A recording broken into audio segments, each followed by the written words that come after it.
Thursday के सास बहू और सेंसेक्स थर्सडे को मदद लेने के लिए अपन जाते हैं कोलकाता, ओम कैपिटल के दफ्तर, राजेश अग्रवाल साहब जहां से जुड़ते हैं। Rajesh ji, good afternoon, thank you so much जुड़ने के लिए। थोड़ी देर में बातचीत की शुरुआत नहीं है। राजेश सर, फिर क्यों लूं मैं ईवी कार यार, बड़ी महंगी पड़ती है वो बताते हैं कि चलाते हैं तो सस्ती पड़ने लगती है, लेकिन पहले ही इतना दे दिया तो बचा क्या चलाने के लिए? या आपके कोलकाता में मिलता है इंसेंटिव क्या? गुड आफ्टरनून आशीष जी, मैं आपके फेशियल एक्सप्रेशन देख रहा था जब आपने कहा कि फोर व्हीलर को कुछ नहीं मिलता है, तो मेरे मन में विचार आया कि शायद आप गाड़ी लेने का मन बना रहे हैं। खैर, मैं बता अभी दूं उस कि पे नहीं जा रहा हूं मैं, लेकिन आप सटल हिंट दिया है मैंने, लेकिन वो महंगी बहुत है। रोहन, बढ़िया एक्सक्लूसिव थी, थैंक यू सो मच जुड़ने के लिए।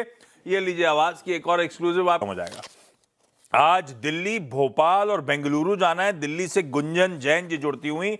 गुंजन मैम, सभी जुड़ गए मेरे ख्याल से। गुड आफ्टरनून आप सबको। गुंजन मैम, पहला सवाल। मेरे पास टाइटन है 10 शेयर्स 3125 की रेट में। हाँ। तो अभी तो बहुत अच्छे ऑलमोस्ट हाई पे चल रहा है, तो क्या करना चाहिए? नहीं तो गुंजन मैम, लिया क्यों है? लंबी अवधि का सोच के रखा हुआ है? जी कभी ज्वेलरी लेने का मन करता है तो टाइटन की याद आती है? नहीं, ऐसा कुछ नहीं है, शेयर्स में ही ज्यादा है। लो, मैं लेकिन लेकिन अगर लंबी अवधि के लिए लिया था और अगर पैसे की रिक्वायरमेंट नहीं है तो मेरे ख्याल से आंसर तो सबको पता होगा।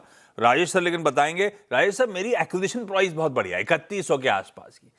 अब लंबी अवधि के लिए लिया है तो कहीं ना कहीं तो मुनाफा बांधूंगा। मुझे बढ़िया 1700-1800 रुपए का गेन हो रहा है। ये समय आ गया मुनाफा बांधने का, या अभी राइड करूं, चलेगा?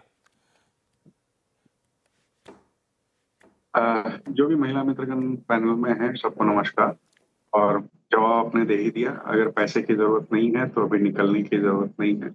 बहुत शानदार कंपनी, अक्रॉस सेगमेंट ग्रोथ दिखा रही है पिछले 3-4 क्वार्टर्स से। ज्वेलरी की जो ग्रोथ आई, सिर्फ गोल्ड प्राइसेस की ग्रोथ नहीं, उन्होंने वॉल्यूम ग्रोथ भी दिखाया। 25 नए स्टोर FY27 में प्लान कर रखे हैं, 3680 स्टोर अभी तक हैं।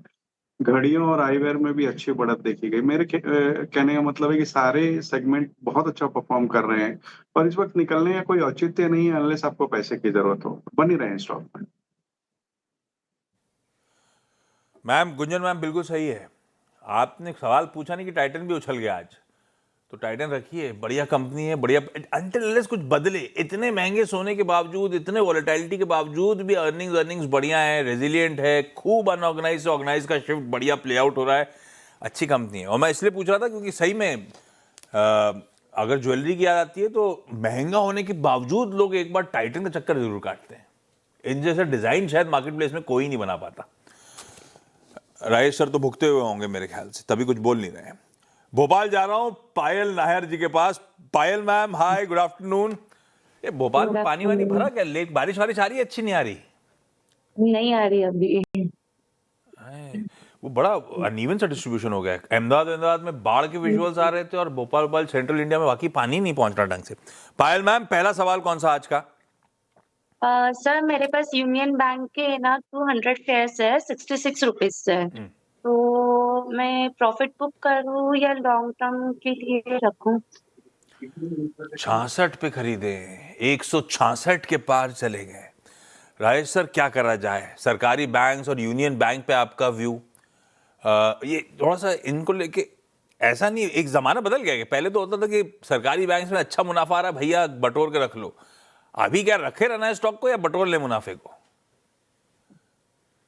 देखिए, आपने सही कहा, पहले से अभी नजरिया बदल गया है लोगों का। सरकारी बैंक अच्छा परफॉर्म कर रहे हैं, बैलेंस शीट सबकी सुधर गई है, क्रेडिट ऑफटेक बढ़ने लगा है, ये लोग भी टेक्नोलॉजी अपनाने लगे हैं। सारी चीजें अच्छी, बट कहीं कहीं वैल्यूएशन भी देखना पड़ता है। तो मेरे हिसाब से यूनियन बैंक, इनके पास 200 शेयर है, 100 शेयर बेच ले और 100 में बनी रहे, तो उससे क्या होगा कि इनका स्टॉक फ्री का हो जाएगा, जो 100 बचेगा, और उस 100 को वो किसी दूसरे बैंकिंग सेक्टर के स्टॉक में, जैसे कि बैंक ऑफ महाराष्ट्र है, HDFC है, यहाँ स्विच कर ले तो बेहतर हो। बिल्कुल ठीक है। आधा क्वांटिटी का प्रॉफिट बुक कर लेते हैं मैम, आधे को राइड करते हैं यूनियन बैंक के साथ। बेंगलुरु से सुजाता जैन जुड़ती हूँ। Sujata ma'am, good afternoon. Ma'am, सवाल पूछें। हाँ, गुड आफ्टरनून। मेरे पास में HDFC बैंक के 300 शेयर है एट द रेट ऑफ 685, लेकिन पिछले काफी महीनों से ये अंडर परफॉर्म कर रहा है। हाँ। तो क्या मुझे इससे निकल जाना चाहिए या बने रहना चाहिए? आप और तो अगर फिर भी मुझे लकी हो कि आपने खरीदा बहुत अच्छे भाव पे। हम में से अगर सब के मुझे सब तो ऊपर फंसे हुए हैं। तो किस में इन्वेस्ट करना चाहिए? पर इससे निकालना है कि नहीं निकालना, पहले ये पूछ लेता हूँ। राजेश सर, HDFC बैंक, अभी आपने कह ही दिया एक आंसर के तौर पे स्विच कहाँ करना है, पर HDFC बैंक एक्चुअली हम सबको बहुत सता रहा है। बहुत टाइम हो गया। पहले सबने बोला था मेगा मर्जर हो रहा है, थोड़ा सा डाइजेस्ट करने में टाइम लगेगा। अब तो मर्जर भी बहुत पीछे चला गया है, अभी भी परफॉर्म नहीं कर रहा है। और ऊपर से रोज आए दिन कोई ना कोई लफड़े की खबरें आती रहती हैं, जो कभी सुनने को नहीं मिली थी HDFC बैंक में। अभी रहूं कि नहीं रहूं इस बैंक में? देखिए, आपने सही कहा कि उम्मीद के विपरीत जो खबरों का सिलसिला चला और मर्जर की जो अपेक्षाएं थी, उसके बावजूद बैंक में कोई चाल देखने को नहीं मिली। लोग फ्रस्ट्रेट हो रहे हैं, कहने का मतलब ये है। लेकिन परफॉर्मेंस बैंक की अच्छी है। इस बार भी अगर आप देखो तो लोन ग्रोथ अच्छी हुई, एडवांस डिपॉजिट दोनों में 15% की बढ़त थी। जो दिक्कत थोड़ी आई वो निम्स के कारण से आई, क्योंकि कॉस्ट ऑफ फंड बढ़ गए थे। मैनेजमेंट ने क्लियरली कहा है कि आगे आने वाले दिनों में वो भी सुधार लेंगे। और इनकी जो सब्सिडियरी है, फिर वो HDB फाइनेंशियल हो, सिक्योरिटीज हो, लाइफ, जनरल, AMC हो, सारी अच्छी चल रही है। एसेट क्वालिटी अच्छी है। अगर आपको लंबी अवधि का नजरिया है, बने रहने की सलाह दूंगा। और एट बेस्ट आप ये भी कर सकती हैं कि आधे पैसे को यहाँ से निकाल के कोटक में स्विच कर ले। मेरा ये कहने का कतई तात्पर्य नहीं है कि HDFC बैंक खराब है, लंबी अवधि के लिए अच्छा है। बट आप स्विच कर माने आधा आधा दोनों में रख सकती हैं। खराब नहीं है, लेकिन हाँ, ये आपने सही बात कही, बहुत पेशेंस टेस्ट कर रहा है, डिसअपॉइंट कर रहा है। खैर, गुंजन मैम, अगला सवाल। मेरे पास सेंट्रल बैंक है, 400 शेयर है, 40.15 के रेट में मैंने परचेज किया था, जिसको भी मेरे पास साल भर से ऊपर हो गया है। तो मैं अभी क्या करूं उसको? काफी टाइम से नहीं परफॉर्म कर। हाँ, कई सारे सरकारी बैंक बहुत अच्छा कर गए, कई सारे नीचे वाले परफॉर्म करके ही नहीं दिए। राजेश सर, क्या करूं इस सेंट्रल बैंक ऑफ इंडिया के साथ? 9 रुपए का नुकसान, 1 साल से इंतजार। आशीष जी, आज के शो को अपने को बैंकिंग स्पेशल नाम रखना चाहिए था। Anyways, central bank, right.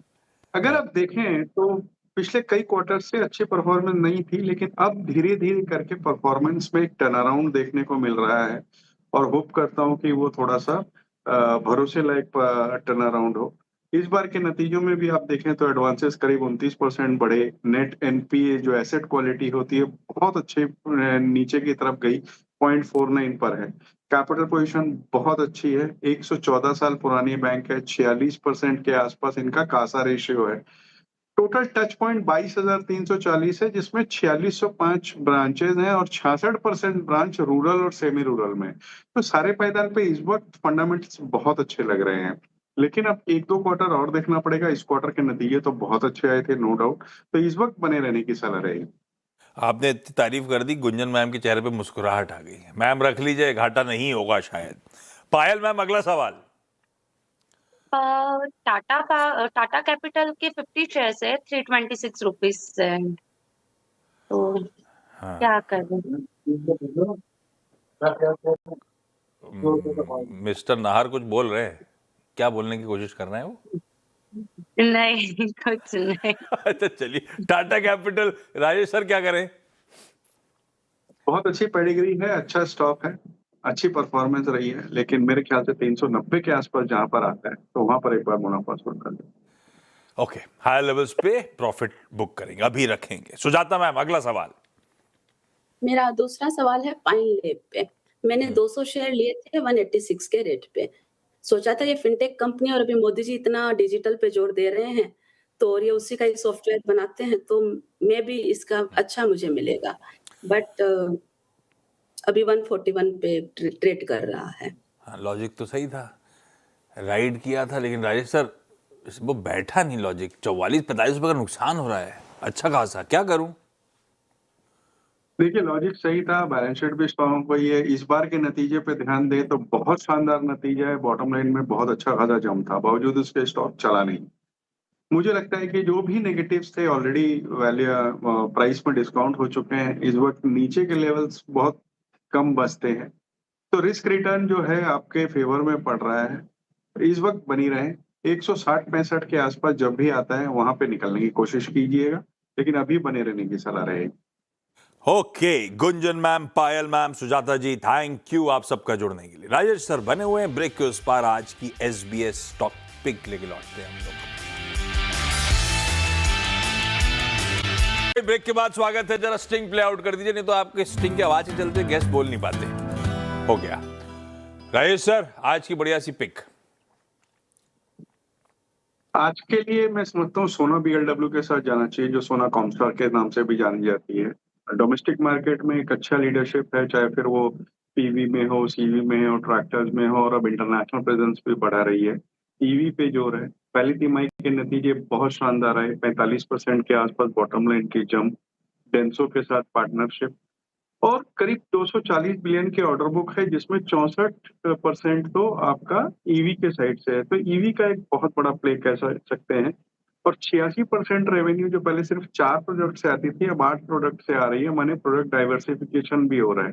Railway का जो बिजनेस इन्होंने फिलहाल एक्वायर किया था, वहां से भी थोड़े से बेहतर रुझान आने लगे हैं। मैं समझता हूँ यहाँ पे खरीदारी करनी चाहिए।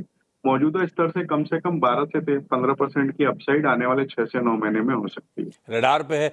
2021 में इसने जो हाईज बनाए थे उसको अब फाइनली चैलेंज करने जा रहा है। तो नजर में तो मेरे भी है। और इस बार की कमेंट्री बड़ी खतरनाक है। 10 साल में 10 गुना रेवेन्यूज। पढ़िएगा उसकी कॉर्पोरेट प्रेजेंटेशन। खैर, सोना BLW राजेश सर का प्रेफर्ड पिक इस समय का। राजेश सर, कुछ खबर आई क्या? स्पाइडरमैन ब्रांड न्यू डे आज रिलीज हो गई, कैसी खबर? कुछ अपडेट आएगा कुछ आपके पास?